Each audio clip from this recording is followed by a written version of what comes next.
हुंडा पाण्याच्या गोष्टी करत होते। मात्र मग नेमकं असं काय झालंय ज्यातून हा प्रकार घडलेला आहे याचा तपास व्हायला हवा असं अजित पवार यांनी म्हटलंय। आणि विरोधक या माध्यमातून सरकारची बदनामी करण्याचा प्रयत्न करतायत, राजकारण करतायत असंही अजित पवार यांनी म्हटलंय। तर अभिषेक घोसाळकर हत्येप्रकरणी पोलिसांनी 2 तरुणांना ताब्यात घेतलंय। मेहुल पारिख आणि रोहित साहू अशी या दोघांची नाव आहेत। ज्यावेळी घोसाळकरांवर गोळीबार झाला त्यावेळी मेहुल पारिख हा मॉरिसच्या कार्यालयात बाहेर होता।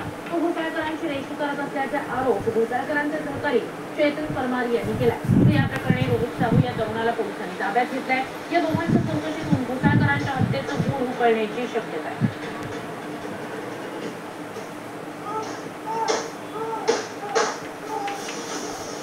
गोळीबाराचा हा सगळा खरा फेसबुक लाईव्ह दरम्यानच घडलेला आहे। याच प्रकरणी दोघांना ताब्यात घेण्यात आले।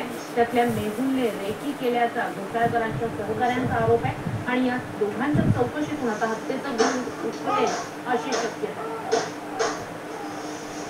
अधिकची माहिती आपले प्रतिनिधी गणेश कवडे यांच्याकडून घेऊया। गणेश, या दोघांच्या चौकशीतून या सगळ्या प्रकरणामागचं गूढ उकलेल असं वाटतंय का?